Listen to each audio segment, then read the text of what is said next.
Good morning, friends. Congratulations to all the RJS students, 174 students who are selected. On behalf of JKILS student and the institution, I congratulate all the JKILS students. I am happy that we could contribute in their success in their journey of becoming a judicial officer. We are happy to announce that we contributed in 174 candidates out of 222. The contribution was varied. कुछ लोगों ने हमारे foundation course किए, कुछ ने mains किया, कुछ ने टेस्ट सीरीज की, कुछ ने इंटरव्यू किया, कुछ ने अदर प्रोग्राम्स में इन्वॉल्वमेंट रखा. In total 174 students. हाँ, डिटेल्ड ब्रेकअप, क्योंकि आरजेएस के अंदर आप सब जानते हैं कि कुछ कंट्रोवर्सीज कई इंस्टीट्यूट्स के बीच में हो चुकी है. डिटेल्ड ब्रेकअप मैं आफ्टर दिस लेक्चर दूंगा. और इससे पहले कि मैं लेक्चर शुरू करूं, I want to say one thing. Every institute is good institute. You take 7 days free demo. Every teacher is good. Every student is good. You take 7 days free demo. और उसके बाद जैसा आपका मेंटल मेकअप हो, जिससे आपकी frequency match करे, उस इंस्टीट्यूट में आप ज्वाइन करें. यस, मैं ये भी नहीं कहूंगा कि आप हमारे को ज्वाइन करें. Of course we have produced result, but there can be one person who has not even produced even one result. But if your frequency matches with that person, you should join that person. With this, so that we are all open-minded, you understand this is not a publicity video. I will come to the video part for which we have come. आपका ये जो topic है जिस पे अपन करीब आधा घंटा बात करेंगे, उसका नाम है selection in judiciary in first attempt. शब्द है सिलेक्शन इन जुडिशरी. चाहे वो आरजेएस हो, जीजेएस हो, एमपीजेएस हो, यूपीजेएस हो, कुछ बातें आपको ध्यान रखनी चाहिए. फर्स्ट अटेम्प्ट मैं इसलिए बोल रहा हूं क्योंकि सेकेंड अटेम्प्ट तक आते आते लोग मैच्योर इनफ हो जाते हैं. फर्स्ट अटेम्प्ट वाला व्यक्ति थोड़ा सा नोवाइज होता है, उसको आइडियाज थोड़े कम होते हैं, तो there are chances that he may be misled. देखिए, एक बार अपन क्वेश्चन पैटर्न्स को समझते हैं. आजकल जितनी भी जुडिशरीज है, अब मैंने आरजेएस का लिया है क्योंकि we are specialist in this field, वहां पर लेटेस्ट केस लॉ पूछने लगे हैं. ये इंग्लिश था, ये हिंदी था. मैं थोड़ा सा आपके लिए पेपर का एनालिसिस कर रहा हूं. इसी प्रकार क्वेश्चन को आप ढंग से देखेंगे तो यहां पर वर्ड लिखा है विच इज नॉट करेक्ट, और फिर 4 चीजें ऐसे हिंदी में सही नहीं है. इसी प्रकार यहां पर शब्द का प्रयोग है नॉट वेस्टेड, और आप जरा देखें, यह है section 39 of CPC. Section 39 execution से संबंधित है, जो एरिया बहुत कम लोग पढ़ते हैं. हालांकि पढ़ना चाहिए, जेकेएलएस में एक सेक्शन पढ़ाते हैं, लेकिन कई लोग जल्दीबाजी में ऐसे एरियाज को छोड़ देते हैं. फिर ये देखिए, ऐसा भी इस बार आया था जुडिशरी में कि मिलान करें कौन सा ऑर्डर कौन से रूल के साथ है.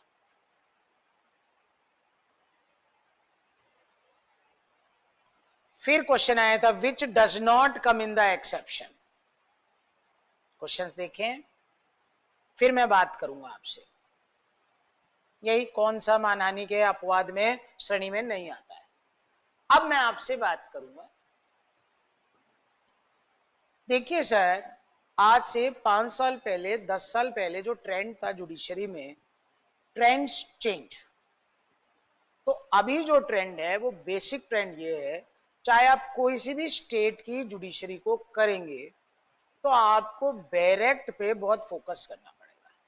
You should understand the bare act, you should learn the bare act, और उसके साथ लेटेस्ट केस लॉस का भी थोड़ा सा ज्ञान होना चाहिए. अब समस्या ये हो गई है इस 5 इयर्स में, पोस्ट कोविड, कोविड के बाद, कि many people rather than guiding are misguiding. तो सर मैंने आपको जैसे बोला, शुरुआत में ही बोला कि कोई भी व्यक्ति पढ़ा सकता है, इसमें कहीं कोई डाउट नहीं है। क्रेडेंशियल्स सबके देखिए आप, कौन पढ़ा रहा है कौन नहीं पढ़ा रहा है। आप सब 18 से ऊपर है, पढ़ना है नहीं पढ़ना है वो भी आपका विवेकाधिकार है, क्योंकि अभी भी इस आरजेएस में भी सेल्फ स्टडी से भी लोग सेलेक्ट हुए हैं। यस, वो सब आपका विवेकाधिकार है, what you have to do, what you don't have to do. But what I want to say is you should understand these things. कुल मिला के 7 या 8 नियम है। नियम पहले जान लीजिए, यू अंडरस्टैंड द रूल्स। फिर the difficulty is not in understanding the rules, the difficulty is in implementing with the rules. So let's understand the rules with an open mind, so that we understand whether we have the skill set, whether we have the aptitude, whether we have the attitude of becoming a competitor. I am not saying a judicial officer because it is a big term. First of all, we have to become a competitor. आइए, सबसे पहली चीज, जो भी आप तैयारी करें उसे सिंपल रखिए। rather than going on 10 books, you just have one base book, direct. Either you make notes or you join any coaching or any person and make his notes. यानी कि हर चीज में 3-4 चीजों से ज्यादा हर सब्जेक्ट में नहीं होना चाहिए। ऑर्डिनरी रहें, क्योंकि आपको लंबे समय तक काम करना है। सबसे अच्छी बात ही जुडिशरी की यही है, लॉ सब्जेक्ट की यही है कि वो समा जाता है, इट कैन बी कंडेंस्ड। आपका जो पूरा लॉ का कोर्स है 48 आवर्स में कंडेंस हो सकता है। तो वो कंडेंस तभी होगा जब आपके दिमाग में क्लैरिटी रहेगी, what to study, from where to study. तो चीजों को आप बहुत कंडेंस्ड रखें। डायरेक्ट सारे सब्जेक्ट हो गए खरीदे, कुछ चीजों के आप बुक्स खरीदें जहां इन डेप्थ नॉलेज की जरूरत है, बस इससे ज्यादा कुछ नहीं। जबरदस्ती 500 मटेरियल इकट्ठा करें और एक भी मटेरियल नहीं पढ़ पाए, वो गलत रहेगा। सेकेंड थिंग, आपके जीवन के अप्रोच को चेंज करें। 2 तरह की चीजें रखें, एक का नाम है learning. Yes, learning is important.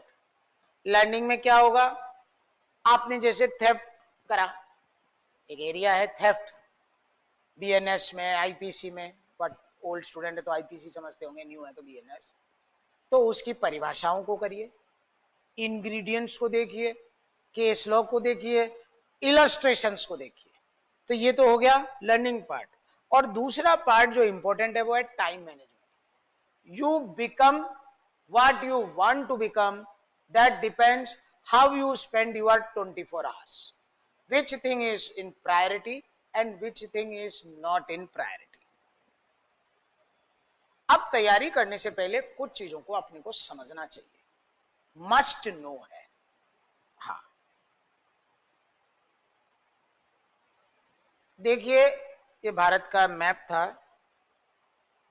थोड़ा सा मैं बड़ा कर देता हूं तो अच्छी तरह दिख जाएगा आपको।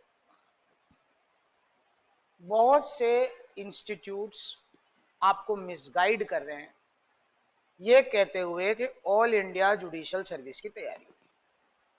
अंग्रेजी में एक कहावत है, जैक ऑफ ऑल ट्रेड्स। तो सबसे पहले आप ये समझें, इन प्रेजेंट टेंस, आज के दिन, there is no all India judicial exam. जबरदस्ती ट्रेन में बैठे हैं, इधर जाएं उधर जाएं उधर जाएं, उससे कोई मतलब नहीं है। अब क्वेश्चन आया कि सर मैं जाना चाहूं तो क्या दिक्कत है? कोई दिक्कत नहीं है, but you will have to do face with various things. I will tell you one by one. अब अपन बात करते हैं, एक बार अपन यूं बात करते हैं फोकस स्टडी की। मैं बात कर रहा हूं राजस्थान की, तो राजस्थान का ये मैप है और ये इंडिया का मैप है। तो अगर आप आरजेएस की तैयारी कर रहे हैं तो राजस्थान का मैप रखें, अगर आप डीजेएस की तैयारी करें तो दिल्ली का मैप रखें। अब बात सुने इंडिया लेवल की तैयारी की प्रॉब्लम। मैं एक राजस्थान का व्यक्ति हूं, I am a person of Rajasthan. तो let's make a boundary of Rajasthan, then only you will understand what the problem is. पूरे भारत में जहां इंग्लिश है या हिंदी है, आप प्री का एग्जाम दे सकते हैं और प्री का एग्जाम पास भी हो सकते हैं, इसमें कहीं कोई डाउट नहीं है, क्योंकि पूरे भारत में जो पैटर्न है प्री का, उसका नाम है बेरेक्ट।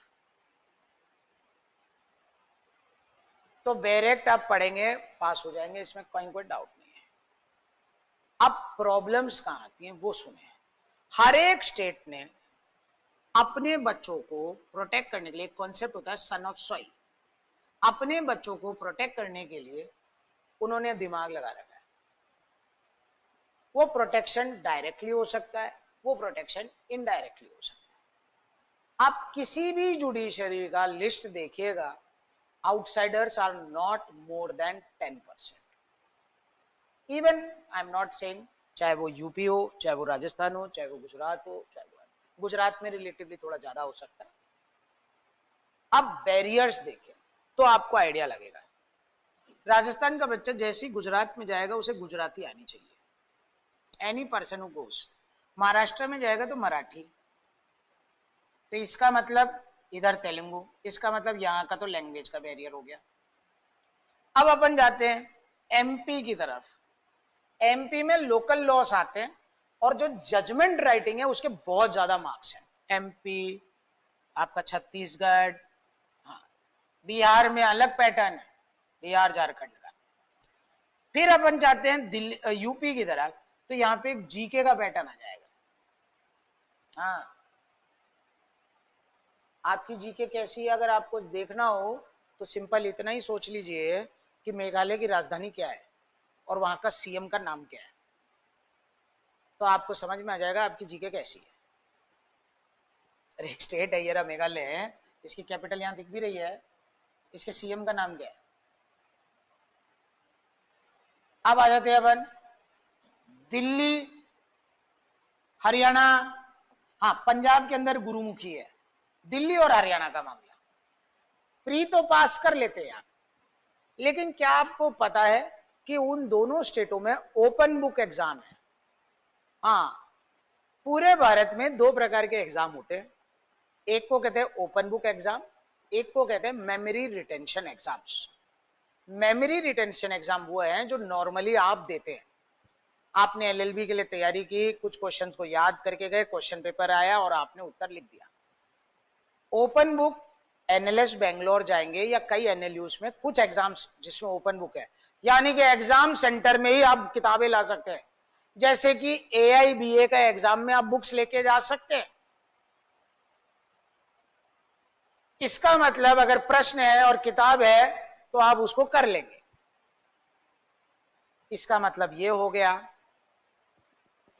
अगर books are provided to you तो सेक्शन नंबर और 4 चीजें देखना इररेलेवेंट हो जाता है। अब कोई आदमी इस तरीके से तैयारी करेगा जैसे कि दिल्ली में बहुत से जने करते हैं, तो एक लेवल से नीचे वो मेमोरी पे जोर ही नहीं देगा, उसका फोकस होगा केस लॉ पे, understanding the problem based things. इन सब की जरूरत बाकी स्टेट्स में नहीं है, ये सिर्फ इधर ही है। ये पंजाब को भी मैं, क्योंकि गुरुमुखी है, हरियाणा और दिल्ली के अंदर, बाकी और जगह नहीं है। बाकी सब जगह या तो टाइम का कंस्ट्रेंट है या पेजेस का कंस्ट्रेंट है। आपको बात समझ में आ गई होगी।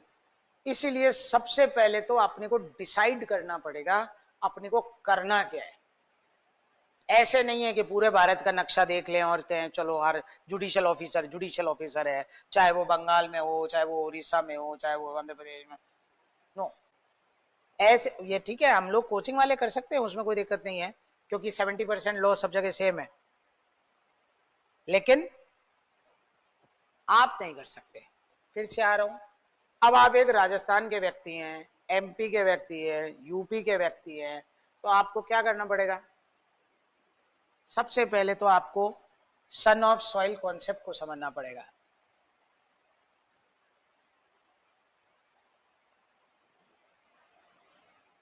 सन ऑफ सॉइल कॉन्सेप्ट का मतलब है जिस स्टेट का है उस स्टेट को तो करना ही करना पड़ेगा आपको, बाकी स्टेट को करो नहीं करो वो सब आपकी मर्जी है।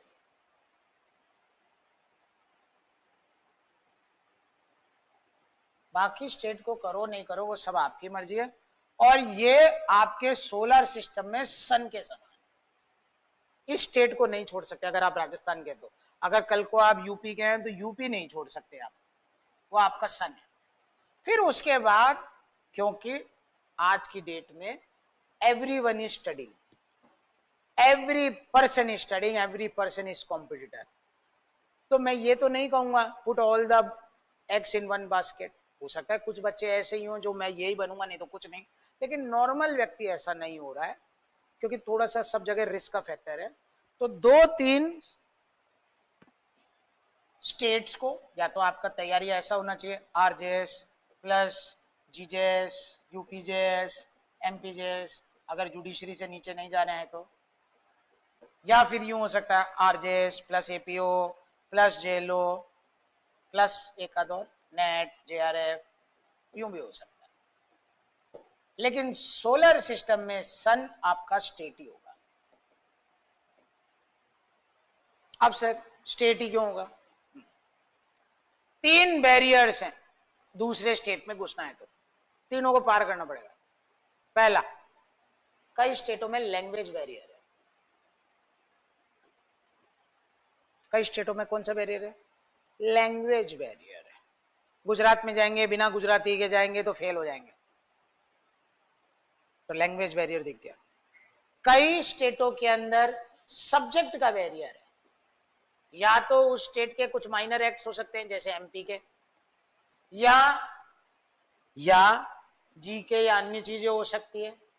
और तीसरा, अगर ये नहीं है तो उनके जो एसेस हैं हिंदी और इंग्लिश के, उसमें उस स्टेट के बारे में हो सकते हैं। जैसे राजस्थान है मान लीजिए, तो राजस्थान में एक निबंध हो सकता है जो राजस्थान से संबंधित है, Rajasthan culture, Rajasthan craft, Rajasthan tourism, Rajasthan environment, ऐसा, तो वो वहीं का लोकल आदमी कर पाएगा।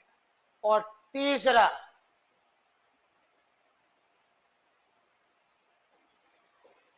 सिर्फ सूरज को नहीं रोका जा सकता, बाकी सबको रोका जा सकता है इंटरव्यू में। आप जरा कोई सी भी जगह जहां पर इंटरव्यूज होते हो, कहीं पे भी, अभी रिसेंटली राजस्थान का रिजल्ट आया, राजस्थान का रिजल्ट राजस्थान के हाईकोर्ट में साइट में होगा, देख लीजिएगा। ऐसे ही कल को एमपी का है तो एमपी का देख लेना, दिल्ली का है तो दिल्ली का देख लेना, तो आपको पता चल जाएगा। इंटरव्यू में करीब 30% लोगों की किस्मत बदल जाती है। हो सकता है कई बार इंटरव्यू में 60% लोगों की भी किस्मत बदल जाए। किस्मत का मतलब यह है, अगर सिर्फ मेंस का स्कोर हो, ओनली स्कोर ऑफ मेंस, कोई इंटरव्यू नहीं हो, तो 60% बच्चे जो नॉट सिलेक्टेड हैं, 30% बच्चे जो नॉट सिलेक्टेड हैं, they will be selected. That means interviews played a crucial role. Suraj को कोई नहीं रोक सकता, बाकी सब रुक सकते हैं। और आप किसी भी स्टेट में चले जाइएगा, इसमें कोई बुरी बात नहीं है, सन ऑफ सॉइल कॉन्सेप्ट है, इसे कहते हैं धरती पुत्र का सिद्धांत। ये कोई छोटी नौकरियां नहीं है, बड़ी नौकरियां हैं। तो people will prefer persons of their state because there can be reasons, because those people know more about the problems of the people of that state. मैं कोई नेगेटिव कंडीशन में नहीं बोल रहा हूं, पॉजिटिव वे में ही बोल रहा हूं। If any person knows anything better, then we will prefer that person. This is human tendency. If 2 people are there, one is a stranger and one is a person whom we know, we tend to favor him a little bit more. It is not an all India judicial service, it is a judicial service of state. So what is the wrong in it? कोई wrong नहीं है। इसीलिए आप किसी भी state में जाइएगा, कोई कितना ही बोल ले, एक आध स्टेट को इंडिया के छोड़ देते हैं, बाकी लोकल कम्युनिटी ही डोमिनेट करती है, local people are the dominant force. तो ये भी एक फैक्टर है। अपन प्री निकल जाएं, मेंस निकल जाएं, इंटरव्यू में नहीं हो पा रहे, तो ये तीनों फैक्टर आपके स्वयं की स्टेट में खत्म होते हैं। All the 3 factors and in your state. बोलने वाला कुछ भी बोल सकता है, लेकिन समझने वाला या तो दूसरे की बात से समझ जाए, नहीं तो एक्सपीरियंस से समझता है। और मैं आपको ये भी नहीं बोल रहा हूं कि मेरी बातों पे जाए, आप डाटा निकालें, मैंने कोई बात गलत कही हो कि result changes this to this, these are the 3 selection criteria which indirectly affect selection। Judiciary की पोस्ट कोई 10,000 पोस्ट तो है नहीं, एक एक नंबर की लड़ाई है।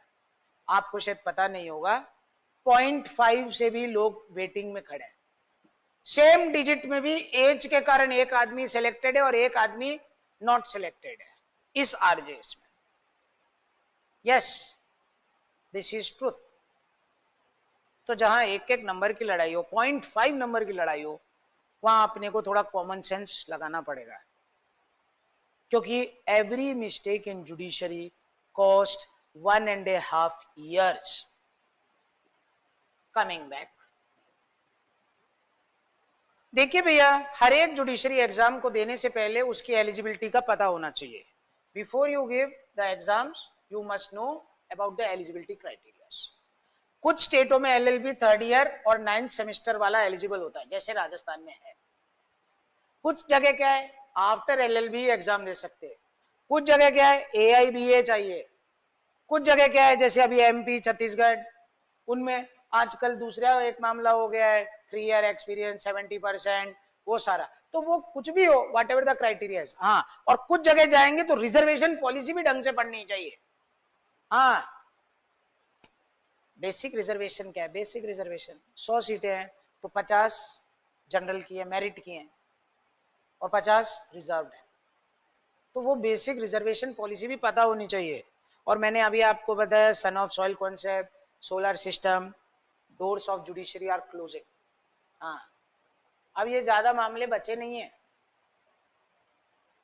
एवरी जुडिशरी, कोई भी जुडिशरी एस्पिरेंट हो जो आपके सिलेक्टेड हो, और सिलेक्टेड नहीं भी हो, मेंस का एग्जाम दिया हो, तो वो पूछ लेना उससे। कम से कम 1 से 1.5 साल की तैयारी चाहिए होती है, कम से कम बोल रहा हूं भाई। फिर आ जाओ, ये भी एक चक्कर है।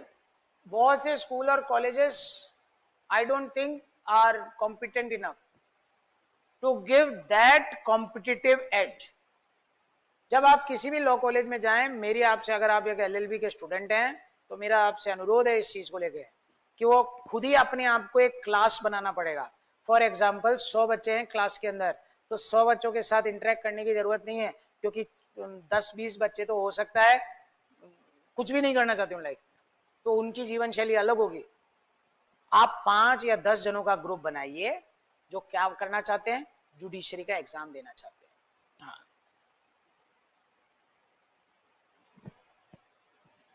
ये जो मैं अभी आपको बात बोल रहा था वही दिखाना चाह रहा हूं। देखिए, एवरेज सीट जो आरजेएस या कोई भी जुडिशरी की है, राजस्थान की बात कर रहा हूं मैं, तो वो 130 है। इस बार 222 आ गई, क्योंकि 3 साल के बाद आई थी। कई बार 35 भी आई है एक बार। तो अपन एवरेज करेंगे तो यही है सीट्स, और नॉर्मल ड्यूरेशन जो आने का है वो 1.5 साल का है।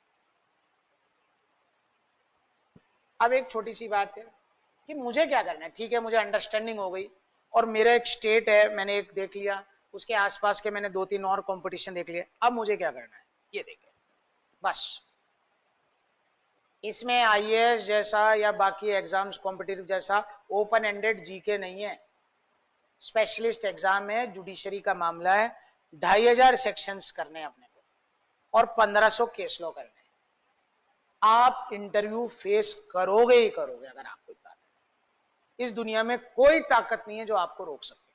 और अभी मैंने 2500 और ये 1500 बोले होंगे तो एक थोड़ा सा बड़ा फिगर लगेगा, लेकिन जब आप, जरूरी नहीं है यहीं आओ, कहीं पे भी जाओ, और अगर आप कंसिस्टेंट हो 1 ईयर, तो आप ये बहुत इजीली ग्रैस्प कर सकते हो, बहुत इजीली। और मैं क्या बोल रहा हूं, ड्यूरेशन श्रिंक होते होते होते 48 आवर्स का हो जाता है। ड्यूरेशन श्रिंक होते होते होते 48 आवर्स का हो जाता है। और सिलेक्शन इक्वल टू स्टोरी, यानी कि जो कॉन्सेप्ट है, कुछ लीगल वर्ड्स हैं जो आपको याद रखनी चाहिए, कुछ मेमोराइजेशन टेक्निक्स हैं, और फिर सबसे इंपॉर्टेंट चीज लोग भूल जाते हैं, उसका नाम है कांस्टेंट रिवीजन।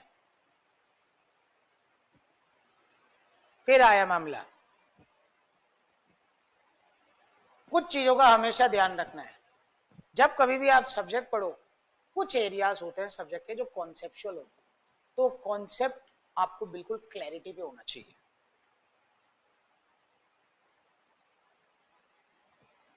कुछ जगह आपको मेमोरी टेक्निक से याद करना पड़ेगा। हाँ, सारा डायरेक्ट एक जैसा नहीं है सर, सारा सब्जेक्ट एक जैसा नहीं है।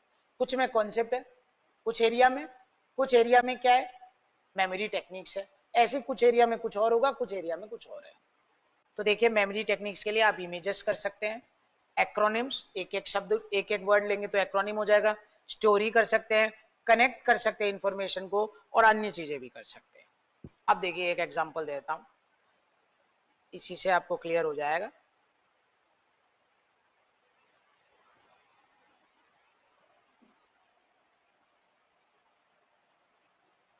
अब इसको याद करना है, यह सेक्शन 75 सीपीसी।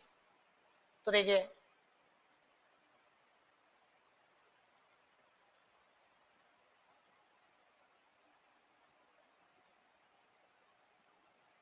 एक शब्द याद किया, इलेप्सम, याद हो गया। देखो कितना सिंपल है याद करना। अगर अपने को ये मेमोरी टेक्निक नहीं पता हो तो काफी टाइम लगेगा।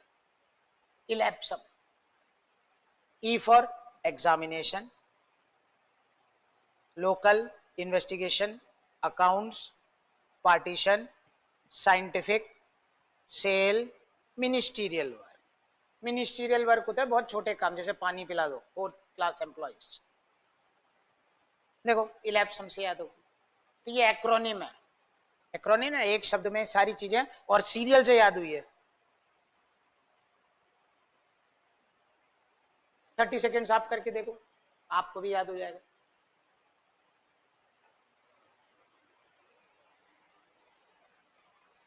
तो याद करना कोई बड़ा काम नहीं है अगर सही तरीके से अपन याद कर रहे हो तो। फिर आया थर्ड चीज, केस लॉस। केस लॉस को भी याद कैसे कर सकते हैं अपन, एक्रोनिम से और निमोनिक्स से।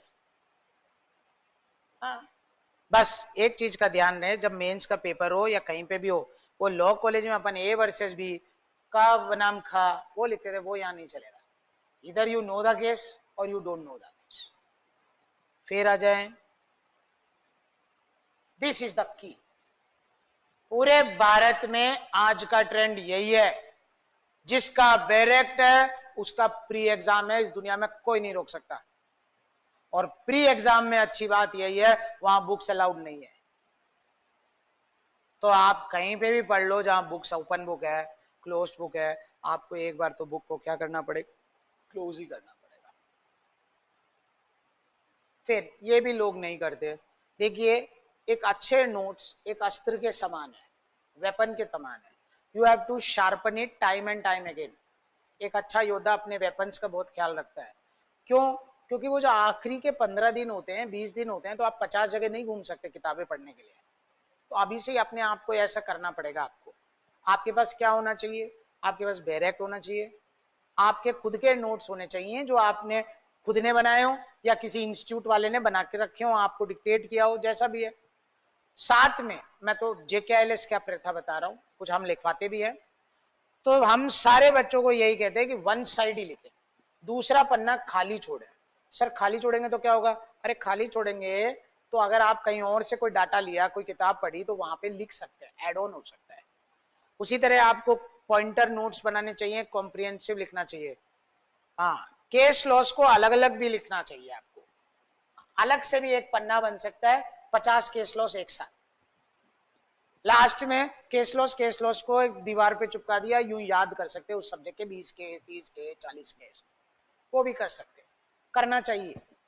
जैसे आप सेक्शन को याद करते हैं वैसे ही केस लॉ को अलग से याद कर सकते हैं। और ग्रिप इन डायरेक्ट तो होना ही होना चाहिए, मैं आपको बोल चुका हूं ये बात। ये भी एक इंपॉर्टेंट चीज है, गुड हैंडराइटिंग होनी चाहिए और लैंग्वेज में कमांड होनी चाहिए। लैंग्वेज में कमांड का मतलब गुड वोकेबलरी। गुड हैंडराइटिंग का क्या मतलब है? अरे गुड हैंडराइटिंग का मतलब ये नहीं कि बहुत सुंदर हैंडराइटिंग हो, लेकिन आपकी हैंडराइटिंग कैसी होनी चाहिए? ऐसी तो होनी चाहिए जो ढंग से पढ़ी जा सके, क्योंकि आपकी कॉपियां जो आदमी चेक करेगा वो अराउंड 55 ईयर्स के आसपास का होगा। He is a person around 55 years. तो उसकी आंखों को आपको क्या देना पड़ेगा, कंफर्ट देना पड़ेगा। तो कंफर्ट कैसे देंगे, ठीक ठाक सी हैंडराइटिंग लिखेंगे। जिन लोगों की हैंडराइटिंग खराब है, इंग्लिश में 4 लाइन की कॉपी अपन ने पढ़ी थी बचपन में, वैसी एक कॉपी का रोज का एक पन्ना लिखेंगे।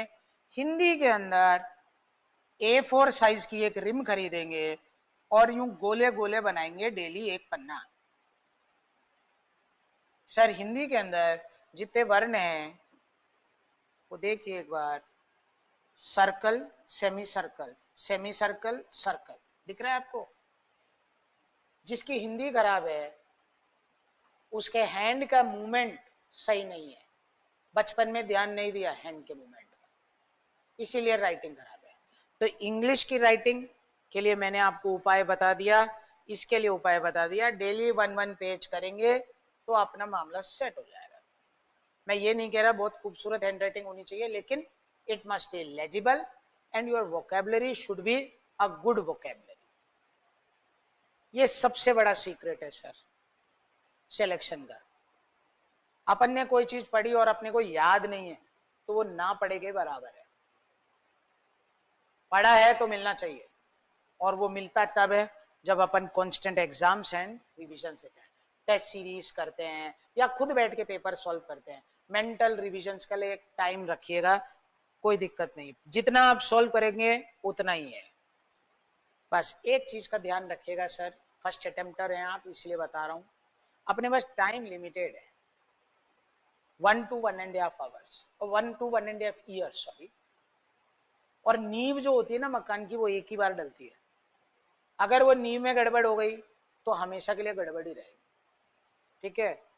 तो मेरा बस आपसे यही सजेशन है, whether you are, even if you are LLB student who is preparing for judiciary, just think of one thing, it is a boxing match और एक मुक्का नॉकआउट का होता है। हाँ, नॉकआउट होने के लिए 200 मुक्के नहीं चाहिए, एक मुक्का, लेकिन वो उसमें दम इतना होना चाहिए क्यों निकले। और हर मिस्टेक की कीमत है 1.5 साल लाइफ की। अगर प्री में कोई बच्चा फेल हो जाता है तो कोई दिक्कत नहीं है, उसको भी पता है, लेकिन अगर कोई बच्चा इंटरव्यू में फेल हो जाए, मेंस में फेल हो जाए, तो वो वापिस अटेम्प्ट देगा। इंटरव्यू में फेल हो जाए, मेंस में फेल हो जाए, फिर देगा, फिर देगा। तो ये बार बार फिर क्यों दे रहे हैं, क्योंकि मुक्का तो मार रहे हैं लेकिन उस मुक्के में उतनी जान अभी आई नहीं है, इसीलिए इसका ध्यान रखना सर। आप दिमाग में यही रखना कि आरजेएस या judicial exam is only once, इसीलिए मुक्का मुझे बहुत अच्छी तरह मानना है, यानी कि सीरियसनेस लेवल रखना। ये क्वेश्चन मेरे से बहुत जने पूछते हैं कि सर ऑनलाइन करूं कोचिंग, ऑफलाइन करूं कोचिंग। सर आप ऑनलाइन करना चाहें ऑनलाइन करें, ऑफलाइन करना चाहें ऑफलाइन करें, वो बेसिकली आपकी पर्सनैलिटी का पार्ट है। हाँ, अपन सबकी पर्सनैलिटी होती है, कुछ लोग एक्सट्रोवर्ट होते हैं, कुछ लोग इंट्रोवर्ट होते हैं। अगर आप एक इंट्रोवर्ट व्यक्ति हैं जो लोगों से ज्यादा मिलना नहीं चाहते, जुलना नहीं चाहते, तो आपके लिए ऑनलाइन बहुत अच्छा जगह है, कॉस्टिंग भी कम है, घर में ही बैठ के पढ़ सकते हैं। घर से बाहर जाने में, जैसे ही अपन घर से बाहर जाएंगे, कहीं पे भी जाएंगे, जस्ट बाहर निकलेंगे तो अपन नहाएंगे, धोएंगे, कपड़े पहनेंगे, गाड़ी चलाएंगे, वापस आएंगे, तो 1-2 घंटा एक्स्ट्रा ही लगता है। फिर सर ऑफलाइन किसे करनी चाहिए, जिसकी एक्सट्रोवर्ट पर्सनैलिटी है। कई बच्चे ऐसे होते हैं जिनको घर में नहीं हो सकती पढ़ाई, वैसा एनवायरमेंट नहीं है, कॉम्पिटिटिवनेस नहीं है, वो दूसरों से भी कंपटीशन कर सकते हैं, खुद से ही करेंगे जरूरी है क्या? हमारी ओर से as far as JKLS institute is concern, online और ऑफलाइन में कोई अंतर नहीं कर रखा हमने। वो आपका माइंडसेट है, आपकी पर्सनैलिटी है। और उसमें भी अच्छी बात यह है, आप 7 डेज फ्री डेमो लेके देखो, 2-4 दिन ऑनलाइन लो, 2-4 दिन ऑफलाइन लो, फिर जैसी आपकी पर्सनैलिटी सूट करे वैसी कोचिंग करेंगे। In the end of the day आपके माइंड को सेटिस्फेक्शन होना चाहिए, इट्स ए माइंडसेट। ये एक बहुत इंपॉर्टेंट चीज है, इसे कहते हैं हैबिट फॉर्मेशन। क्या है सर, कोई भी एग्जाम देंगे आप, खास तौर से कोई बड़ा एग्जाम देंगे, चाहे वो IAS हो, RAS हो, RJS हो या कोई भी, सीटें हैं कम, लोग हैं ज्यादा। जुडिशरी के अंदर कंपटीशन कंपैरेटिवली कम है IAS के कंपैरिजन में, लेकिन कंपटीशन तो है ना। तो कंपटीशन में आज की डेट में जुडिशरी में पढ़ना है तो आपको कुछ घंटे डेली पढ़ना पड़ेगा। डेली आपको लैंग्वेज पढ़ना पड़ेगा, डेली आपको जीके पढ़नी पड़ेगा, अगर जीके है तो डेली आपको लॉ पढ़ना पड़ेगा। तो ये आपकी हैबिट में आना चाहिए। सुनने में बहुत आसान लगता है 8 घंटे पढ़ना, 6 घंटे पढ़ना, लेकिन जिसकी हैबिट में नहीं है ना, वो 1 घंटा भी पढ़ते पढ़ते उसका सर घूम सकता है। तो अपना जो लक्ष्य होना चाहिए वो होना चाहिए हैबिट फॉर्मेशन, है ना। सुबह उठने का एक टाइम होना चाहिए, सोने का एक टाइम होना चाहिए। दिन में सोने में कोई बुराई नहीं है, लेकिन पढ़ने का एक टाइम होना चाहिए, या बाकी एक्टिविटीज का एक टाइम रख लो, बाकी समय पढ़ने का रख लो, लेकिन B a scheduled person and have a good habit. हाँ, देखिए सर, हमारे आपने देखा भी होगा, पिछले संडे हमारे अखबार का एड आया था, ठीक है। वहां हमने मोटे मोटे अक्षरों में ये भी लिखा था, है ना, we have selections, of course we have, I will show you the list also, this is also a one thing which I will do after this, अभी बस खत्म ही हो रहा है। लेकिन हमने एक मोटे मोटे अक्षरों में एक चीज लिखी थी, उस चीज को समझें। हमने ये लिखा था ऑल आर गुड, हाँ, चाहे वो इंस्टीट्यूशन हो और चाहे वो व्यक्ति हो। हाँ, मैं वैसे नहीं बोलूंगा कि आप व्यक्तियों पे भी विश्वास ना करें। अगर आप किसी लाइब्रेरी में जा रहे हैं, वहां आपका कोई सीनियर आदमी है, वो आपको सिखा रहा है, तो he is also good man. अगर आपकी फ्रीक्वेंसी उस व्यक्ति से भी मैच होती हो तो 5-6 दिन उसके साथ भी पढ़ने में कोई दिक्कत नहीं है, ठीक है। आजकल बच्चे जो हैं वो सब इंस्टीट्यूट से सहयोग लेते हैं किसी ना किसी मामले में, फाउंडेशन बैच में ले सकते हैं, मेंस में ले सकते हैं, इंटरव्यू में ले सकते हैं, इसीलिए सारे इंस्टीट्यूट्स की लिस्ट काफी लंबी है। आप कुछ मत करिए, सारे इंस्टीट्यूट्स में जाके, या सारे व्यक्ति जो आपको अच्छे लगते हो, जिनको लगता हो आपको हेल्प कर सकते हैं, सबके पास जाके कुछ टाइम स्पेंड कीजिए, 7 डेज फ्री डेमो लीजिए। अगर आपकी फ्रीक्वेंसी उस व्यक्ति से मिलती है तो definitely you should join that person only. ये जरूरी नहीं है कि आप JKLS, और अगर JKLS भी ज्वाइन करना हो, हमारी संस्था भी ज्वाइन करनी हो, है ना, तो आप भैया इसलिए मत करना कि इतने सिलेक्शंस, आप ये मान के चलना 0 सिलेक्शंस।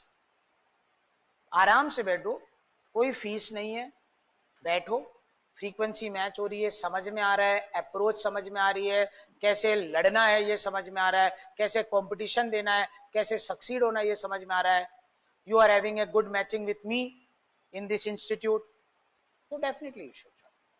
हाँ, मैं अच्छी तरह जानता हूं जब ये वीडियो होगा तो मेरे जो चैनल है उसके ऊपर भी 2-4 जने होंगे, या मेरे जो कमेंट बॉक्स है उस पर भी 2-4 जने अपने इंस्टीट्यूट के नाम लिखेंगे। आप उन इंस्टीट्यूटों में भी जाओ, और मैं आपको इतना ओपन छोड़ रहा हूं कि अगर आप किसी लाइब्रेरी में जाते हैं, वहां पर एक सीनियर स्टूडेंट है जो 1 बार इंटरव्यू दे चुका है, 2 बार इंटरव्यू दे चुका है, तो ज्ञान है उसमें, ऐसा नहीं है ज्ञान नहीं है, सिर्फ सिलेक्टेड आदमियों में ज्ञान है ऐसी बात नहीं है, वो बच्चा भी उतना ही ज्ञानी है। अगर आपकी फ्रीक्वेंसी उस बड़े भैया से या दीदी से बन रही है और वो पढ़ाने को तैयार है, क्योंकि ये 1.5 साल का मामला है, तो आप उसको भी एंगेज करो और उससे सीखो। आपके लॉ कॉलेज के अंदर भी 4 टीचर्स हो सकते हैं जो ट्यूशंस लेते हो, अगर आपकी फ्रीक्वेंसी उनसे मैच करती है तो आप उनसे भी ले सकते हैं। लेकिन it is your life, life matters, decide wisely. ये मेरे एड में भी था बड़े बड़े अक्षरों में, आपने देखा हो मुझे पता नहीं है, फिर भी मैं बता रहा हूं, ये मैं कॉन्सेप्ट मानता हूं कि और it is your right to have 7 day free demo, life matters, हर इंस्टीट्यूशन में जाइए। हाँ, चाहे वो दिल्ली हो चाहे ये हो, 4 लोग ये बोल सकते हैं कि आप हमको सिखाओगे कि आप क्या जानते हो। नहीं सर, मैं कुछ नहीं जानता, लेकिन मैं ये जानता हूं कि मेरी फ्रीक्वेंसी मैच होगी या नहीं होगी। बहुत से लोग टीचर्स हो सकता है डेमो नहीं भी देते हो, वो उनका कॉन्सेप्ट है, उनका कॉन्सेप्ट अलग हो सकता है कि ये बच्चा बताएगा क्या। नहीं, बच्चा ये नहीं बताएगा, बच्चा ये बताएगा कि उसकी फ्रीक्वेंसी मैच हो रही है या नहीं। All teachers oblique institutes are good, आप सब में से फ्री डेमो लें, ये आपका राइट है सर। अब क्वेश्चन है कि सर मुझे कौन सी किताब पढ़नी चाहिए, कौन सी किताब नहीं पढ़नी चाहिए, कौन से विषय में मुझे कितना फोकस करना चाहिए। तो इसके लिए एक अलग से YouTube में वीडियो पड़ा हुआ है वेलकम किट के नाम से, एक वीडियो है वेलकम किट के नाम से, उसमें जाएंगे तो लिस्ट ऑफ बुक्स है। देखो मैंने क्या बोला, बैरेक पर्याप्त है प्री के लिए, लेकिन मेंस के लिए, केस लॉस के लिए सब आपको क्या करना पड़ेगा, बुक। हर सब्जेक्ट की किताब नहीं पढ़नी है, जो सब्जेक्ट की किताब पढ़नी है वो लिस्ट ऑफ बुक्स है, और उसके अंदर, उस किट के अंदर आप थोड़ा एनलार्ज करके देखें तो बेसिक इंफॉर्मेशन है, एनालिसिस ऑफ पेपर है, कौन से सब्जेक्ट से कितने आए, कट ऑफ्स है, जेकेएलएस का पैटर्न है, सिलेबस है, कैलेंडर है, डेली टेस्ट पेपर है, ऑब्जेक्टिव पेपर है, सब्जेक्टिव पेपर है, सबका एक एक डेमो भी उस किट के अंदर पड़ा हुआ है, आप देख सकते हैं।